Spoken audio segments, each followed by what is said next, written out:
Hello and welcome to Straight No Chaser with Dr. Julius Bailey.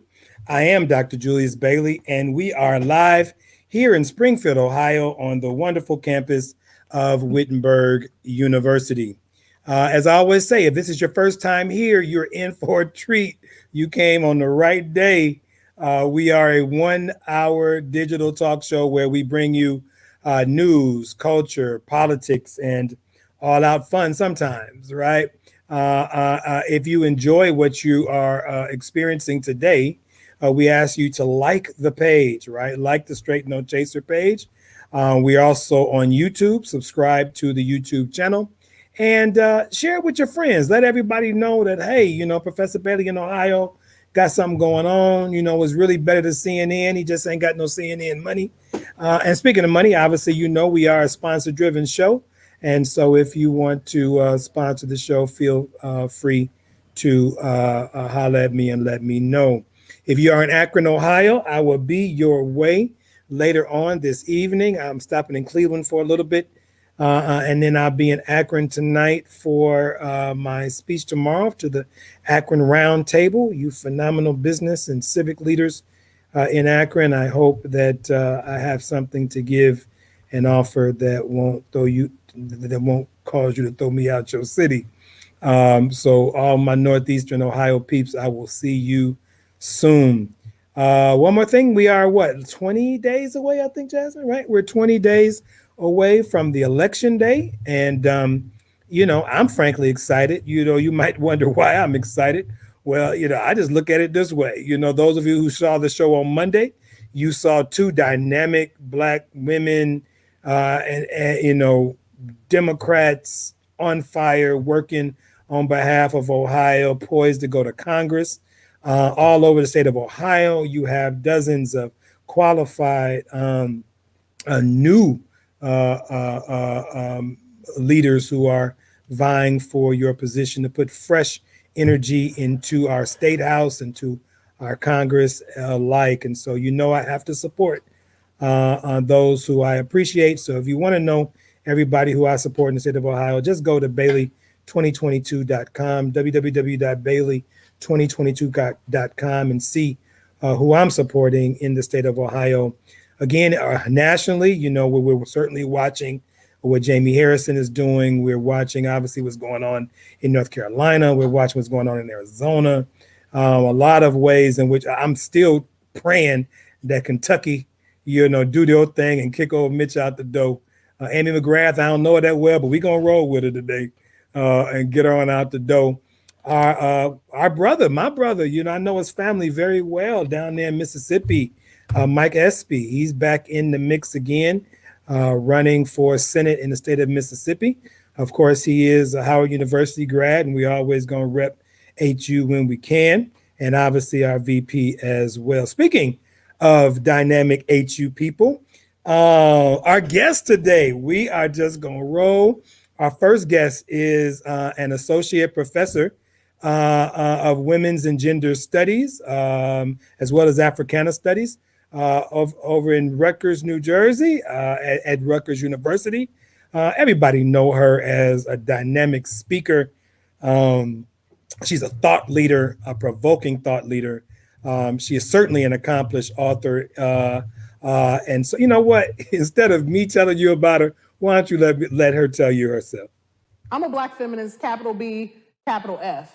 I'm unapologetically Black and I'm unapologetically a feminist. And look, depending on what circles you're in, it's hard to be both those things at the same time. But I think that being both those things is the thing that will save us. Ladies and gentlemen, professor, philosopher, historian, everything that she can be. Welcome to Straight No Chaser, Dr. Brittney Cooper. Hey, Julius. Hey, Dr. Bailey. How are you? Oh, I feel all right. It is a little crisp day today in Ohio. Yeah. I hope you're doing well wherever you are. Indeed. Good. Yeah. So listen, we, as the video says, right? You are a feminist, right? You are a Black feminist.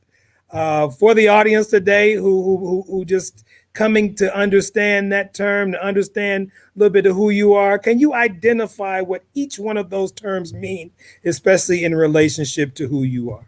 Yeah. I mean, people still seem to struggle with Black feminist identification, but for me, it means that I'm part of an intellectual and political history of and trajectory of Black women who have argued that we have to fight against white supremacy, but we also have to fight against patriarchy, and that have been thinking very robustly about how gender shapes what it means to be a Black person living in the US and living under conditions of coloniality, living under conditions of white supremacy, really since the 19th century.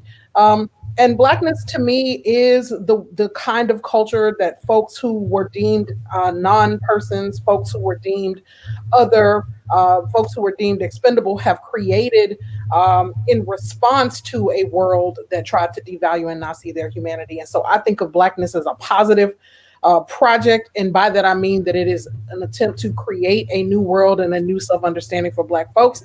And I understand my Blackness in terms of being a Black girl from small town northern Louisiana. I'm a Southerner. I'm the first person in my family to migrate far from home. My people didn't participate in the Great Migration like that, so they are still very deeply rooted in the Deep South. And that informs that kind of Southern small town sensibility, being raised in very rural and semi-rural environs, informs a lot of my sensibilities, in terms of how I see myself. So, yeah. That's pretty thorough, and certainly I appreciate that understanding and the advocacy and the honesty that you consistently and continually represent wherever you are, wherever I see you personally, wherever I see you or the internet, wherever I see you, you're always honestly and unequivocally who you are. The one thing that I think about, I sort of came to understand, I think, feminism. And I say understand very, very qualitatively because, I've always heard the term growing up, right, in the 80s and stuff like that. But I think I came to understand a little bit, I think, feminism through a Michelle Wallace, right? And so I remember reading her at Howard in a class with the late, great Eleanor Traylor in English, right? And what was remarkable to me was the extent to which I think Michelle helped me to understand her story as to how class, or maybe not just class, but more so like consciousness and even language, right, sort of helps young women, or at least her as a young woman, to articulate her condition and the condition of others whose maybe consciousness or whose understandings may not have been elevated yet, right? And so this story she talks about in that phenomenal and seminal text, The Black Macho and the Myth of the Superwoman, right? And so that's the text that I read back in the, I ain't gonna tell totally my age, but I'm 48, so I read it back here like 90 or something like that, right? But in many ways, right, she talks about how in many, but not exclusively urban areas, young girls are sexualized early, right? And often, like, even in their neighborhoods, sometimes in their households, is made light of, right? On the block, in the neighborhood. I remember Megan Thee Stallion talks about how she got her name just from older guys in the hood just calling her a stallion at the young age of 14, 15 years old. So I guess what I'm asking you is that while the psyche of young girls, especially hypersexualized, over-sexualized, as children, how that sort of plays out in, as you say, the patriarchal world. But like Michelle Wallace says, in many cases, some girls don't even understand what's going on. Can you speak a little bit to that? I mean, right, you went right for it. First, I don't think it's an urban phenomena. I think it's a phenomena of growing up in an American culture that is deeply obsessed with sex, and that has that has circumscribed and proscribed what it means to be a Black woman or a Black female-bodied person, that has collapsed that into a solely sexual category or categorical understanding. So if you think about the fact that ultimately Black women are the only group of people in the entirety of the US context, the only identity category of folks whose bodies work here for the sexual labor of reproducing slavery, then that becomes a very devastating set of terms upon which to then try to build one's own notions of humanity, womanhood, girlhood, and a kind of healthy sexuality in the aftermath of enslavement. And so that is always the project that Black women and girls and Black families are writing against. And Black families are no stranger to buying into the dictates and the moral imperatives of patriarchy, right? Right. Because patriarchy becomes a way to sort of make the case that we are assimilable. It's not just about like our relationship to whiteness. It's also about the way that patriarchy makes it seem like we can be sort of proper families with male heads of household. And because of that, these sexual scripts get passed down to Black girls and imposed and overlaid on Black girls' bodies, and they really reflect, in my thinking, the kind of limits of Black imagination around who Black girls get to be. Also, and at the same time, a kind of fear and moral panic in our communities about Black girls being infinitely and imminently exploitable, right? So we had, in my community, there were girls that were called fast tail girls. And in fact, it played out in my own family. I have a cousin who is 1 month younger than me, and we basically grew up together. And I was sort of cast as the good girl, and she was sort of cast as the fast girl. Some of that was about the fact that she was more sexually precocious than I was. But rather than sort of engaging that in a healthy way, is just like, developmental, speed or interest or what have you, that impulse was immediately sort of demonized. And, so I think that girls are actually far more in tune often with the idea that a narrative and a story is being created about them, and that part of what we always have to navigate is what is going to be our relationship to that story. And that's true about every system of power. That's true about gender. That's true about race. And that's certainly true about sexuality. And I hate it, because I think that the other thing it does, and my colleague, Dr. Treva Lindsay, has been really helpful on this point, is we actually don't know what the terrain of Black female sexuality is all by itself, because we call it all hypersexuality. So any expression of sexuality, we immediately say that it's hypersexual, right? And so we don't actually have any terrain upon which to understand an explicit or embraced sexual identity at any age for Black women. We just are prone and primed to think of it as perverse. Interesting. Yeah, shout out to Treva. We certainly love her and the work that she does. I advise, I think I've told you this before, I advise a college age men's group. And sometimes, honestly, I wrestle with what kind of advisor I should be, right? That is to say, do I sort of hammer home the ways in which, we brothers are often, operating, right, through positionality of privilege, right? Do I allow them, or do I allow them just to have a sort of a space in which they can organically, almost like Rousseau in a sense, right? They can kind of organically come to understand who they are within the context of a nation, and especially a campus, and then what their maleness means, right? And so, I wrestle with that, and then I look up, we talk about privilege and male patriarchy and male privilege.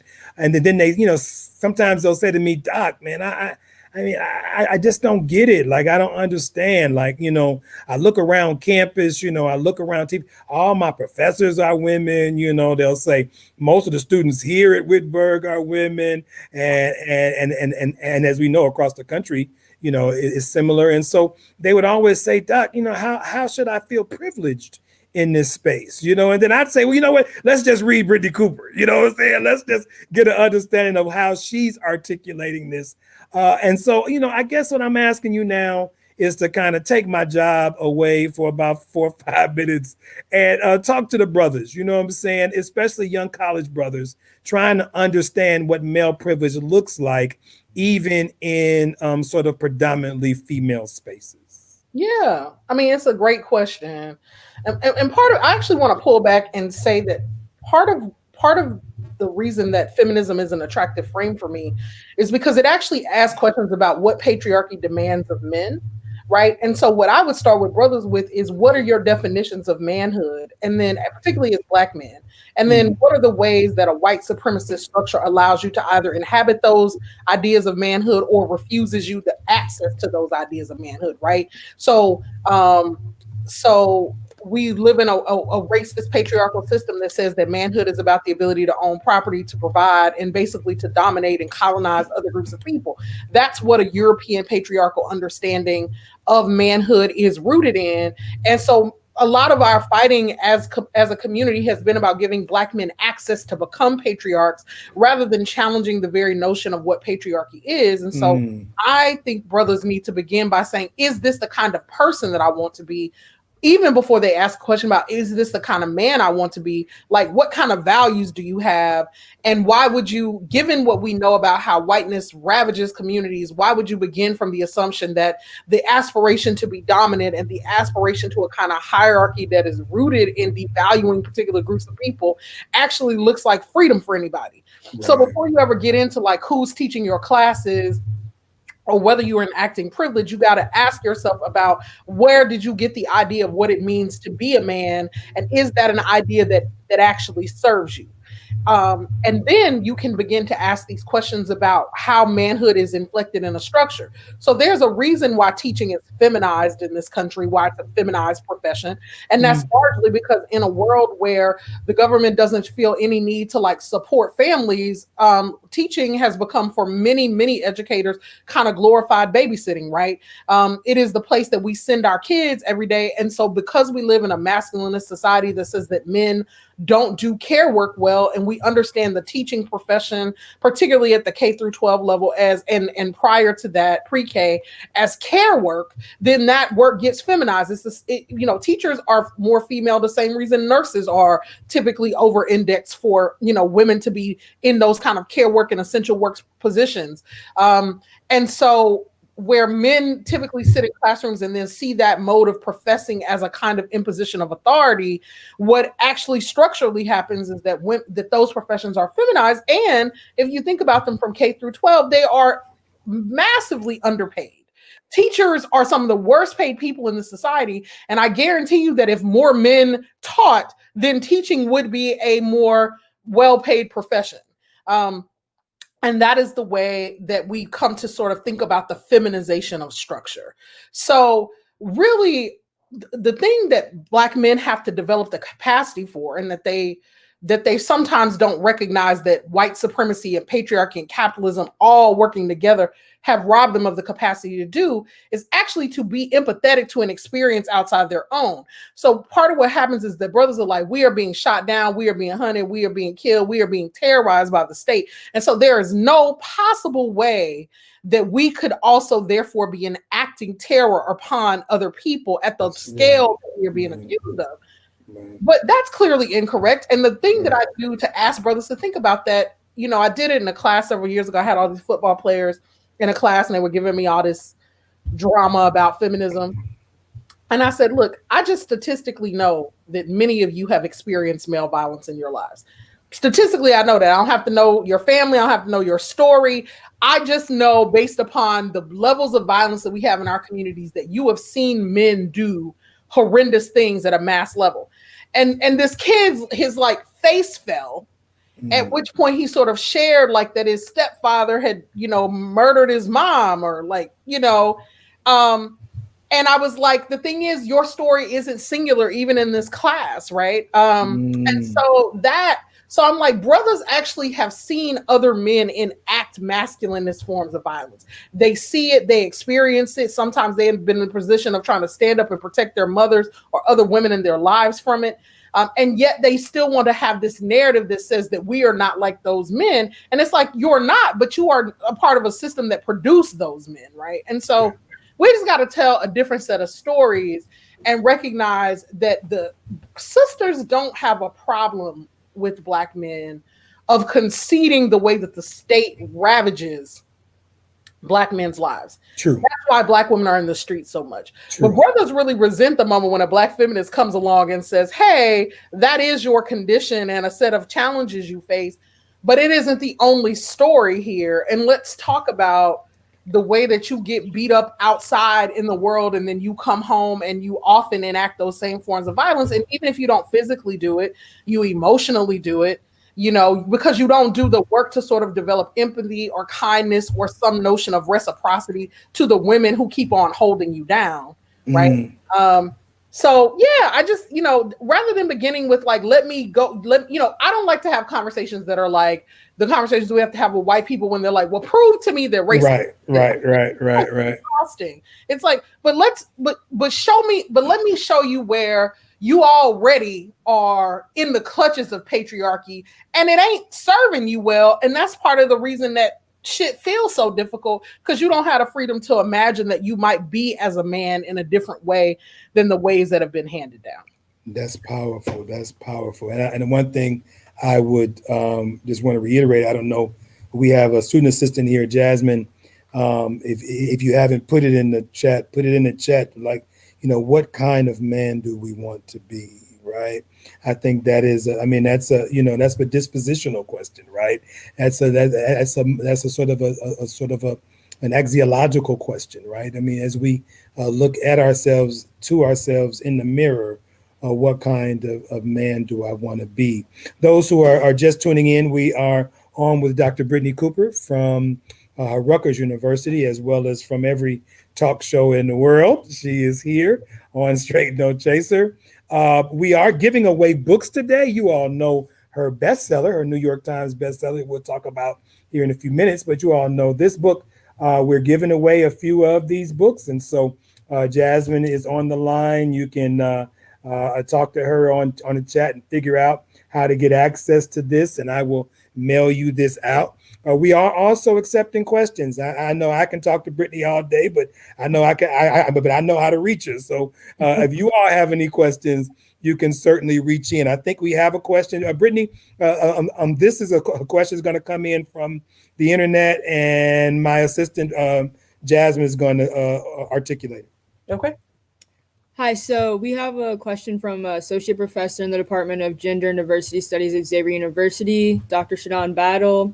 She asked, she states first, there are Black men out here producing scholarship that takes the intersectionality intellectual tradition and framework to task. This is nothing new, but why do you think Black men are still anti-Black femme theory in the 21st century, notwithstanding the fact that Black women have shown up for Black men incessantly? I mean, I can't speak to, I can't speak to individual motivations. I think that what I call for is for people to be rigorous. I don't think that that there's a reasonable set of conclusions one can draw if one is rigorous about these intellectual traditions and the conditions that produce them.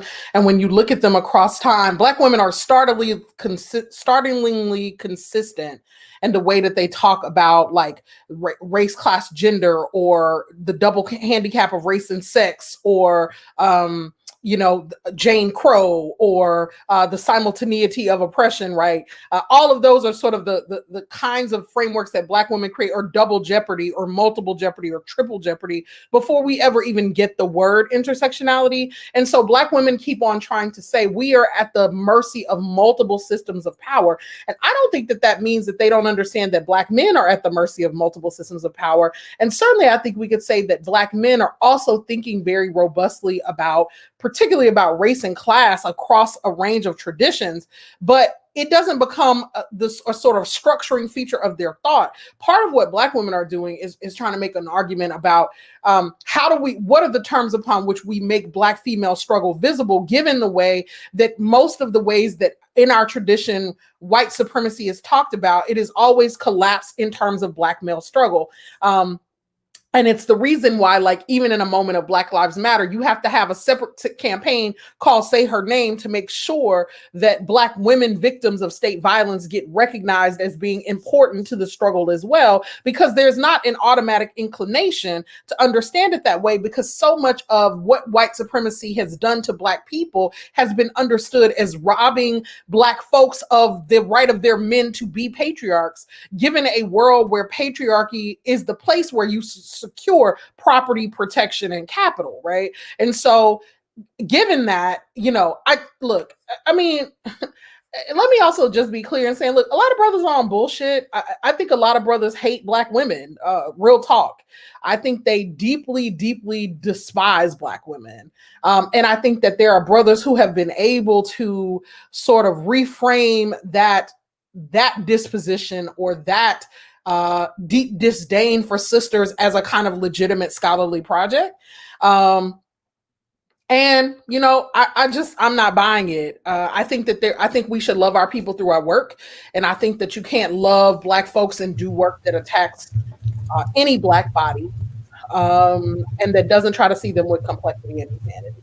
That's interesting. I'm just writing that quote down because I want to bring it right back to you. Yeah. Love our people through our work. I don't know if you remember.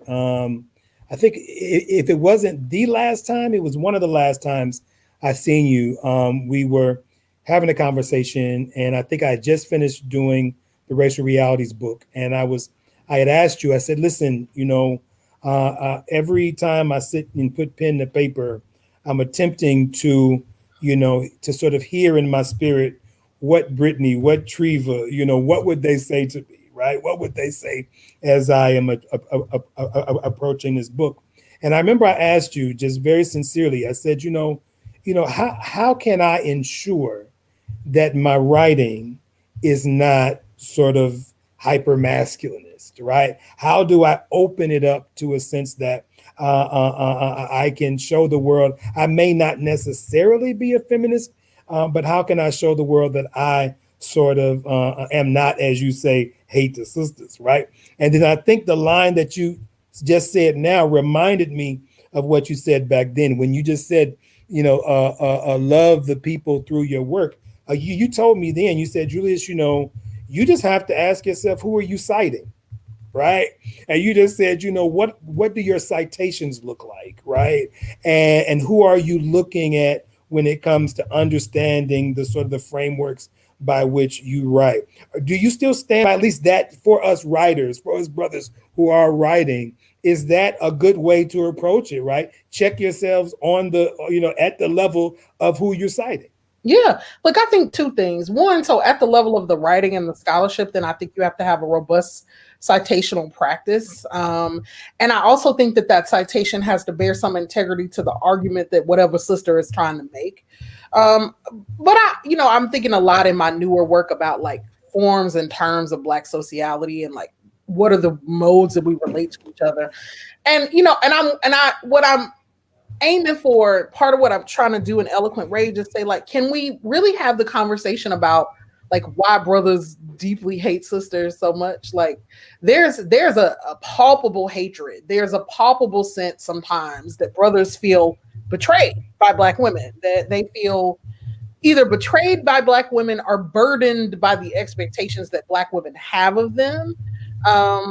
Or something like, I don't know what it's all about, or like deeply feelings hurt kind of stuff that, I mean, look, and I even think that there's a way to, my sense too with brothers about some of this stuff is like, they're like, but sisters do us wrong, in all kinds of ways. They beat us when they're our mothers, or they, commit acts of sexual violence, or they do these other things. And then they get to be like sort of treated as a politically pure category that is never held to account. And I think that there's like deep resentment about that. And I'm like, well, my Black feminism doesn't say that Black women are politically pure, though I think we come damn near close to it if you think of it structurally. It does recognize that like sisters be raggedy in many of the ways that we sort of think about, and that there are reckonings that need to happen about that. So like, I don't have a Black feminist praxis that says that we can't reckon with that. In fact, I've been reading a lot of June Jordan, and she talks about what does it mean to have a morally defensible Black feminism, right? And so a morally defensible Black feminism doesn't say that Black women get to commit acts of violence or be emotionally or physically harmful to folks, and like we don't get to talk about that or think through the ethics of that or whatever. But it also keeps on pointing us back to the structure. And the thing that we know about the structure of this is like, you can both be harmful, but also infinitely be being harmed. That's a thing we share in common with Black men. But Black men want to use that truth as an abdication of any kind of structural responsibility and accountability to Black women. And I think Black women are sort of far more interested in the kind of big tit politics. And I think that we do engage in self-flagellation all the time, and that we always are sort of accruing blame for the ills of our communities and taking them on and internalizing them, right? So part of it is I'm tired of a feminism where brothers' citational practice is great, where when you talk to them, they say the right things, but when you get up close to them, they're terrible people. They're terrible people, and they're terrible people to Black women. And I want to know, look, I don't always want to know. Mostly I want people to go to therapy. But sometimes I want to know, like, what is the trauma, the harm, the betrayal, what is the thing that makes you feel like you don't owe Black women anything, or like you can't trust them or something? And we haven't been able to drill down to that. Like no one will be honest enough at any structural level for us to really have that conversation. And until we can have it, I think we're going to continue to see this sort of locking of horns in the scholarship and in our community conversations, where there's, you try to get Black men and women together for these conversations about love, and there is such deep resentment right under the surface, and it's on every level, and everybody leaves mad, and the conversation is really productive, right? No question. And so we got to figure out what that thing is. And I don't know that it feels above my pay grade sometimes to try to wade into those waters, but but I do think it animates a lot of the problems in the scholarship. Yeah, you mentioned a few seconds ago about the ways in which Black male bodies are in these streets, getting affected and getting, violated by the state. And obviously your point was, but yet we aren't speaking to the violation of that we may do to Black women. There is a question raised by one of our Ohio state representatives representing the 26th district of the state of Ohio. Her name is Erica Crawley. Erica Crawley asks, speaking of Black men on the streets, if you will, why do you think that, let me just read it specifically instead of paraphrasing it. How do you respond to Black men who question why they need to vote, especially given the fact of what's going on in these streets right now? Yeah, it's hard. I have no patience for it, right? Right. I try to have patience. So look, there's new research. There was a story yesterday. I've seen some research that's going to be forthcoming, that there's actually been a significant spike in Black men who support Donald Trump. I think we've moved from about 13% thereabouts in 2016 to about 18% in the weeks leading up to this next election. And so I think we have two sets of things. So brothers are deeply disaffected by what is happening in politics. And I also think that brothers are primed to distrust men in positions of authority. Like, they respect men in positions of authority, but they also don't want to be preached to, talked to, dictated to by men in authority. So that it's like the thing about, like I go to church and it's, I'm always like, even when you have these really strong male preachers that Black women tend to love, brothers are just not here for it, right? And that's something some kind of patriarchal thing that's weird. What do I say to those brothers? I say, we vote to keep the lights on, and I'm tired of everybody in our society relying on Black women to pull whatever semblance of the left that we have over the line so that it continues to be viable into the 21st century. Literally, shouldering the entire left has been the burden of Black women voters since 2008. And brothers, and this is the thing I'm saying, brothers often think about politics in terms of their own individual capacity for success. Black women think about politics as, well, what the baby's gonna do for school and for free lunches, and what are our elders gonna do for elder care. And brothers are just like, well, I'm finding it to be a challenge to get money and have the ladies that I want. And the structure is not making it easy for me to be a sort of mogul or a kind of leader or a boss in the ways I imagine for myself. And so I don't fuck with that structure, right? Or I don't truck with it in any way. Whereas Black women are like, we know the structure is not designed for us to win, but there are ways in which conditions are moderately to substantially better for us when certain kinds of folks are in power versus other kinds of folks. And that community sensibility is what drives Black women to the polls, what has them to make voter plans, what makes them understand that we need, even if we need to radically transform or revolutionize it, our people, we will not abide the level of casualties that Black men sometimes claim they want in the context of their radical revolution. And so some of this is about Black men coming to understand that in their vote, they're participating in a world where what they do is create a baseline of conditions for Black people. And they try to say, look, let's not sink below this baseline. Like, let's build above that, but let's not sink below it. So that's the A. The B is this peeling off of Black male voters into the Trump camp. Everybody's like, the story I read about it yesterday was like, well, because they feel like nothing has changed for race relations, under Biden or will change. And I was like, but Trump is trash for race relations. And I mean, he is a rolling dumpster fire. And I also found the piece that was about it to be fundamentally dishonest. Them brothers are not supporting Trump because of race relations. They want to be Trump. They they don't read. It's always been that way, right? That's what hip hop did, right? In the 80s and 90s. Yeah. We have Trumps in our communities. We have Black versions of Trump. They don't have his money or not money. I mean, we don't know if he has any money, really. They don't have his money. They don't have his power. They don't have his access to women, but they want it. That's why there's so many hip hop songs that randomly, casually reference Trump, right? But look, it's not just that. We have sisters know this brother who comes into the meeting. He ain't read nothing. He ain't prepared for nothing. He talked the loudest. He don't say shit, but people give him continued access because they're just happy to have any brother that looks like he might be about something. So he looks outwardly polished, but he's bloviating. He's full of BS. And he's super patriarchal and he's deeply insecure. And we can see that brother coming. And he trolls us on Facebook, but he trolls us in meetings too. And he typically is propped up in his ability to appear excellent by the women who are around him. That figure of masculinity exists in our communities. And I guarantee you that if you met those brothers and talked to the brothers that are going out to vote for Trump, those are those brothers, those bloviating, BSing fools who don't read nothing and don't know nothing and who want the community support to sort of be mediocre and to give the appearance of leadership without having done the work.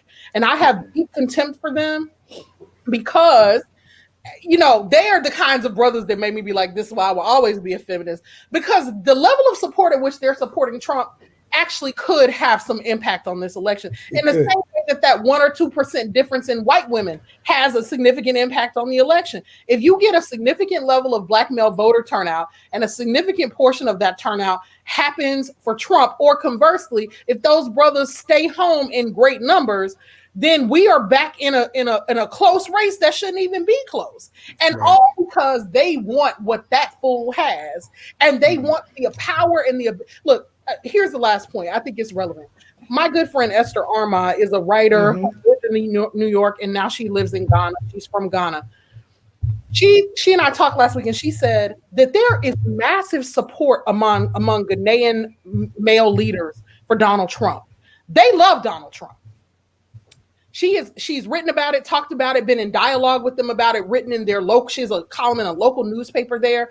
And she has said, look, they like Donald Trump. Ghanaian Black men like Donald Trump in the context of Ghana. They like him. They like the bloviating. They like the corruption. It is part and parcel of what post-colonial governance has looked like in that country. And so his ability to sort of be about nothing and have access to everything is something that is appealing to a particular kind of colonial masculinity, whatever the race of the body performing that masculinity. And that thing makes us uncomfortable, but that's what we're seeing in our communities. And if we don't begin to address it, then Black men might actually participate in throwing the entire Black community under the bus again.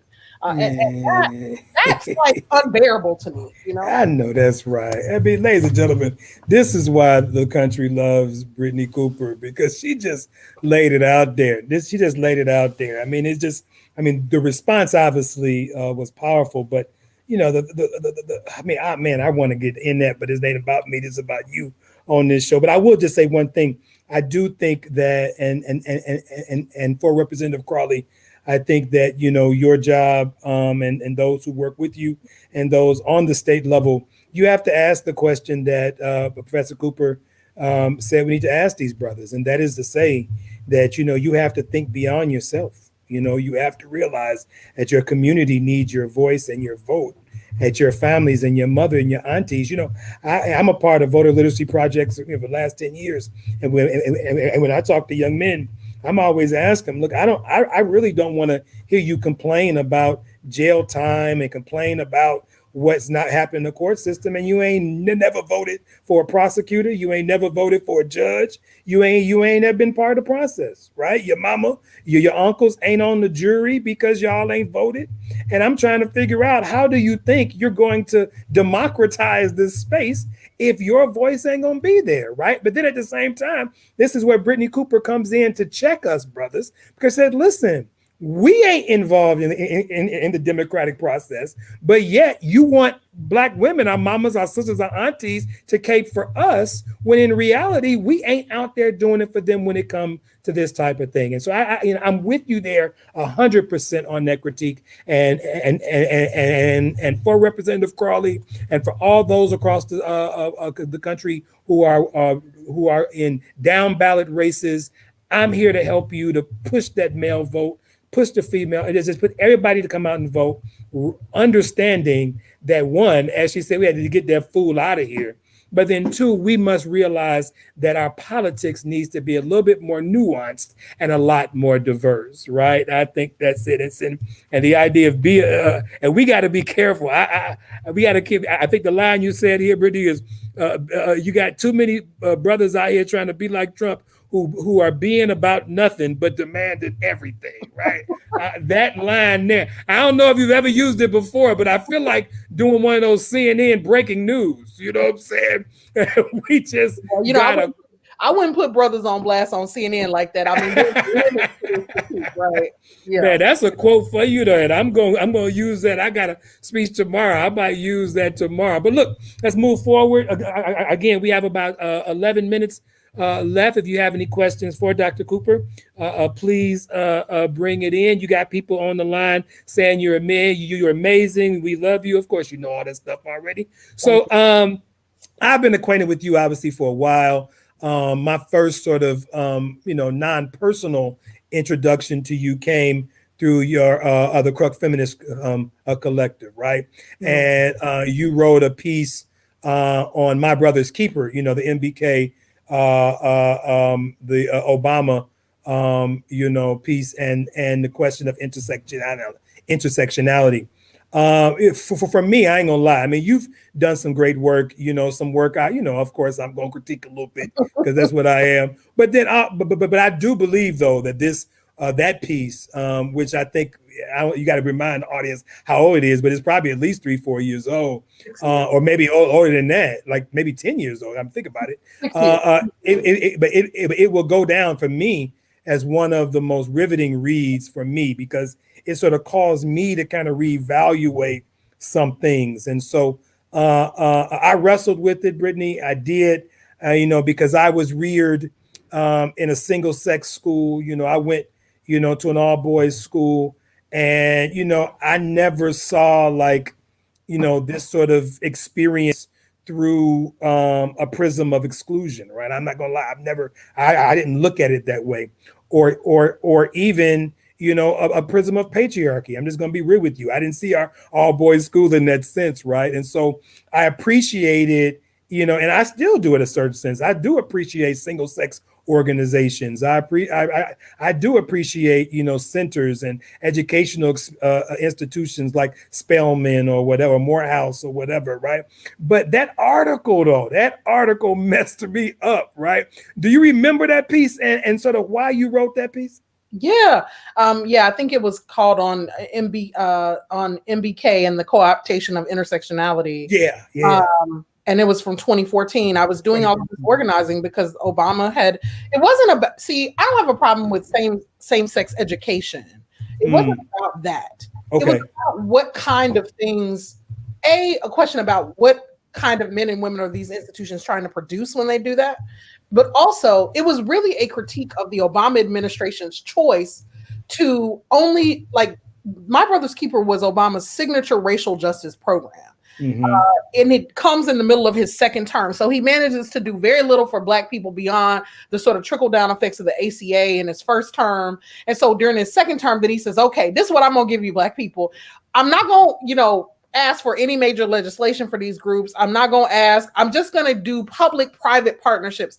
The public part is that I will amplify. The private part is that corporations will give this money for mentoring programs for Black and Latino boys. Right. First of all, I thought, is that all you think that Black and Latino boys deserve, is a mentoring program funded by a corporate entity? You're the president of the United States, and at that time, the leader of the free world, and you're a Black man, and you don't think that you can do anything for Black kids beyond a private partnership. That's absurd. So then when I saw brothers lining up for it, I was like, this is all about the politics of representation. And I written a piece prior, in the months prior to him launching MBK, the president had given a great speech about men of color and the way they were overlooked in the democracy. And I'd written a laudatory piece talking about how, in fact, people don't talk about Black men and their role in government. They are always seen as outside of or other than the American project in particular ways. And I thought it was actually quite powerful for Barack Obama to give a talk and say basically, like, I see you and you matter. And I didn't need that moment to be about sisters. I thought brothers earned that and deserved that on their own terms. And it was largely happening in the context of what had happened to Trayvon Martin. But when we pointed out to him that if you're going to have a signature racial justice project, boys and men aren't the only Black people. How many decades do feminists have to yell this? And then when he talked, and here was the thing that made us mad. When he initially received the critique, we ran it up the flagpole, so to speak. He was resistant. And there was this narrative coming out of his administration and this group of Washington insider Black women that he worked with, that the girls are fine. It's the boys who are in crisis. And we were like, well, how is that true? The girls go to these same schools with the boys. They live in the same houses, in the same neighborhoods. They have the same parents. They experience the same healthcare access or lack thereof. How is it that the boys are in these communities of deprivation and the girls are fine? Don't be a Black man who uses your access to the government to tout and impose a strong Black woman narrative on little Black girls who are trying to make it in the world, because that narrative about Black resilience and strong Black womanhood is all about saying that we don't have to give resources to Black people, particularly the women, because somehow they will manage to be all right. And so those were the terms upon which we were saying, you must have a gender inclusive racial justice initiative, even though that initiative is largely trash because it is rooted in corporate power and it won't have any sustainability beyond your time in office. Your administration. Yeah. And so it was, and it was hard because no matter how often we said it, brothers kept hearing us say, you don't want us to have nothing. And we were like, no, we're not saying but or to the exclusion of, we are saying and, like, that we are both part of this project that has robbed us of so much. So why does the Black president who lives in the house with 4 Black women not feel any responsibility to serve or look out for Black girls? And he's got 2 Black daughters that he knows that they are unique in part because of who their parents are and the level of access that they have. And he surely knows that most Black girls don't have that kind of access or possibility in their own lives. And so he can ameliorate conditions for all kind of Black folks. And yet he's saying that this is only about Black boys.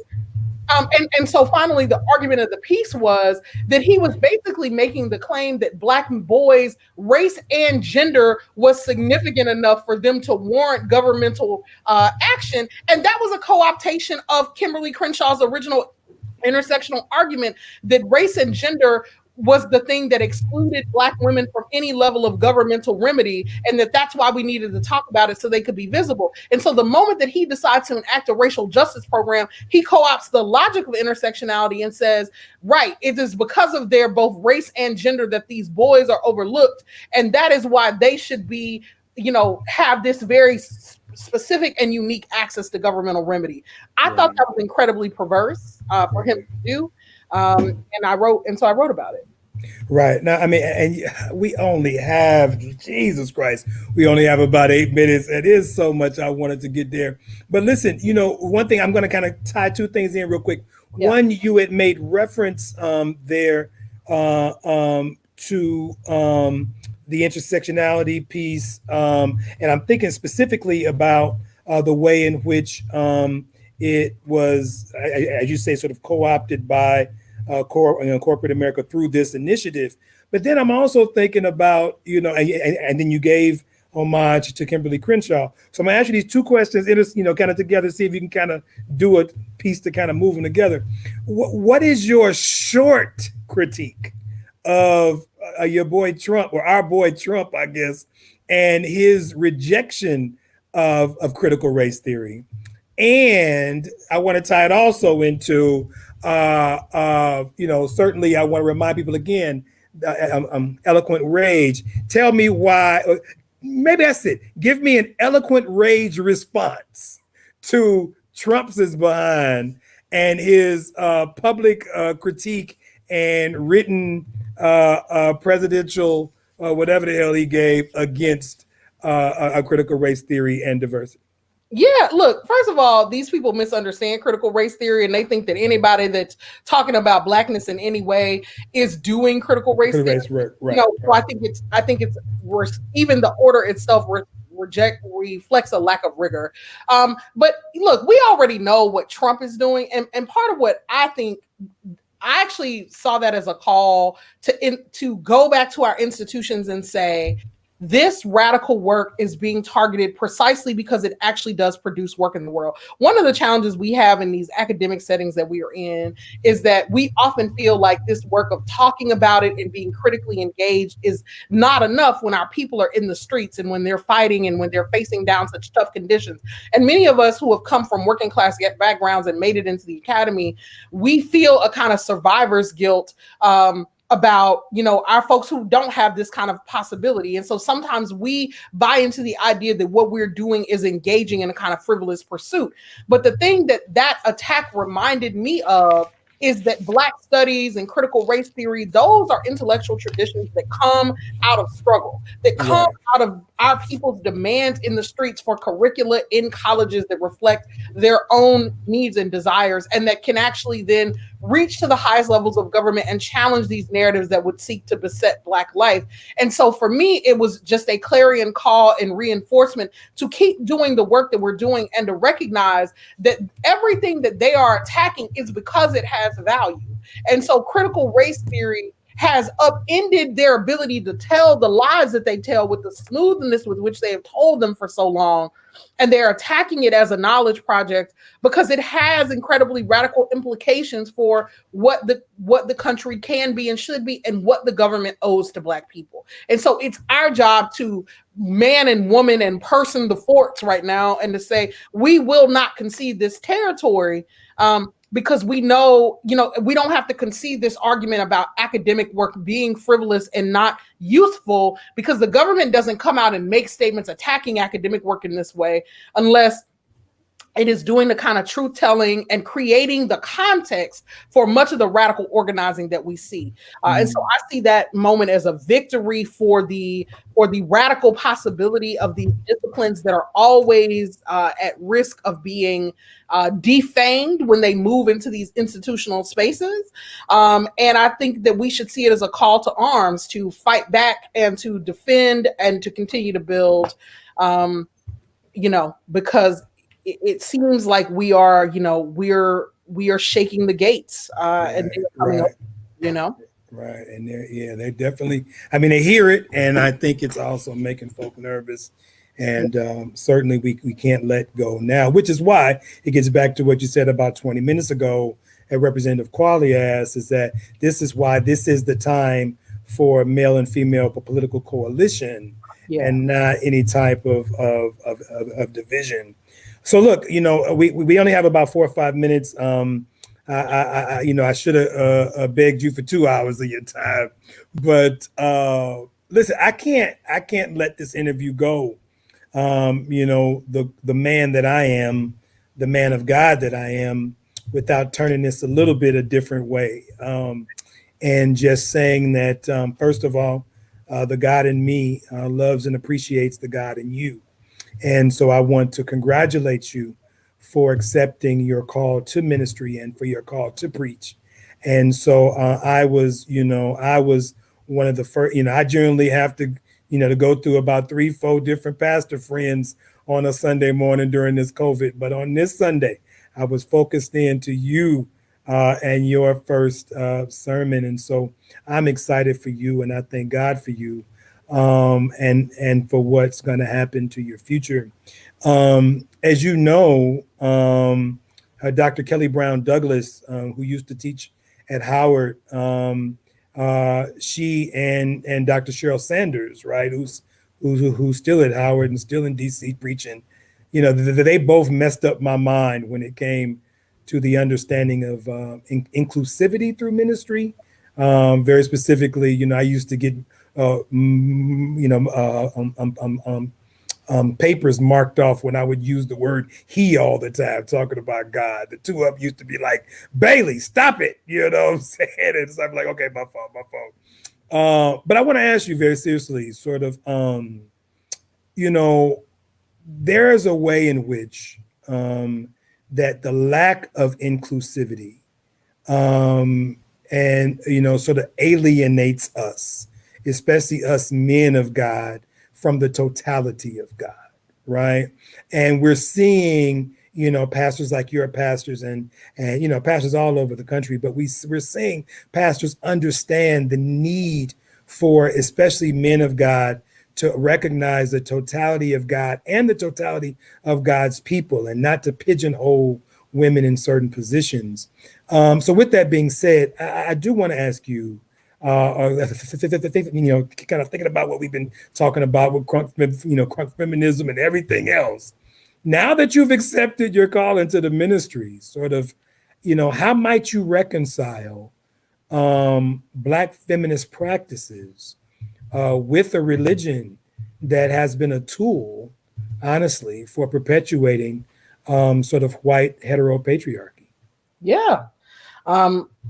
It's a great question. I'm still, going public with my call to ministry. But I would just say, part of the reason that I chose to accept this call is because I don't see a division between who I am in the world as a Black feminist and who I understand Jesus to be as a champion for women. So theologically, that's how I resolve it.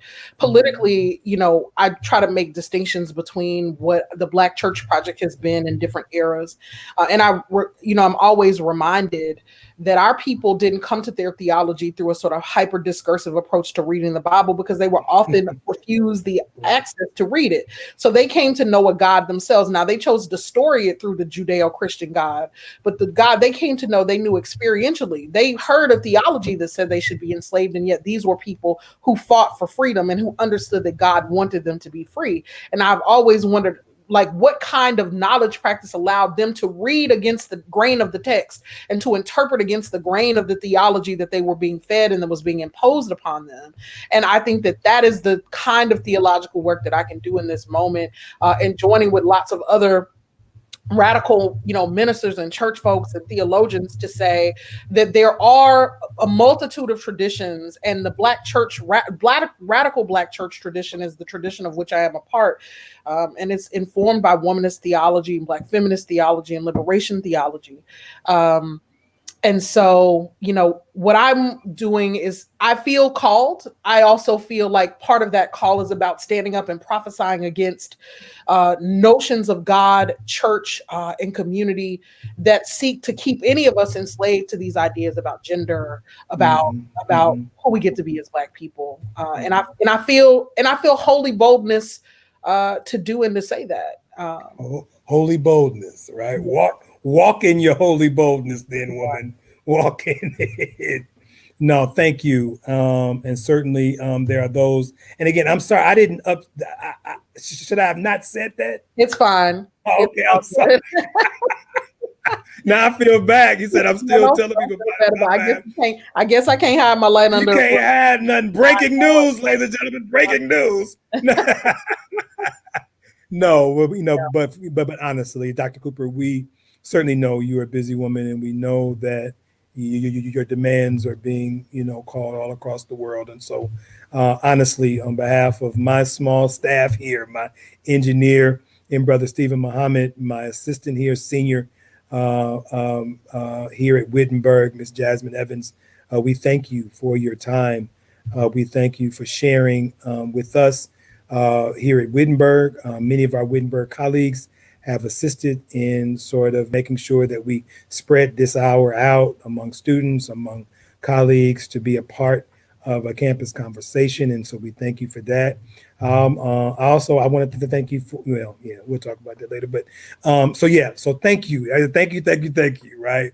And certainly we'll be in contact as usual. Again, her bestseller is Eloquent Rage. A Black feminist discovers her superpower. Of course, one of my favorite books is Beyond Respectability. Please pick that up, all you historians and all you political folk. Of course, one of my favorite people in history, Maria Stewart, is talked about in that book, and I love her to death, and I love what she represented for the Black church, for the Black politics. And so I thank you for putting her into that piece and for all that you do, sister. I know we're going to not be on the same side every time, but I'm always with you in spirit. I always respect you. I always appreciate what you mean to my students and what you mean to folk all over the nation. So you keep on in your holy boldness. You keep on in your Black feminism. You keep on representing the best of who we are as Black scholars. And I will see you in the struggle. Thank you. It was a pleasure. Take care. Ladies and gentlemen, we have had a pleasure. It's been a great week, right? I mean, I know no matter how you look at it, this has been one of the most powerful weeks of Straight No Chaser. We've had 3 dynamic women this week, all doing in their various lanes, all doing wonderful work. And I am not ashamed to promote the phenomenal work that they're doing, right? I mean, y'all know my heart. Y'all know me.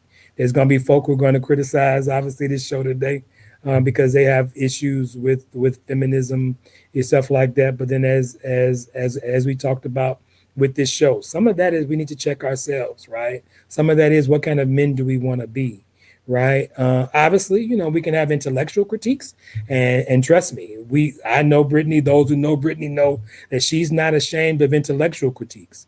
But certainly we need to be careful and make sure the intellectual it doesn't cross over into something a little bit more pathos driven, because then we are killing each other and not necessarily engaging in Socratic engagement. And so thank you all for a wonderful week.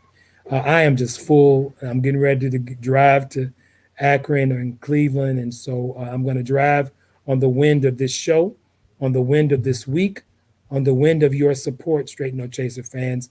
Like this page, share it with your friends, let folk know that Brittney Cooper was on with Straight No Chaser. We have some books to give away. I think Jasmine is going to let me know who I'm going to give it away to. I will inbox you or however she's getting it together.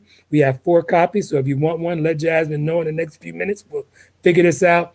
Have a phenomenal rest of the week. Vote, vote, vote, wherever you are. Go vote. Bring a brother to vote with you. Bring 3 brothers to vote with you. And look, take care. Stay strong.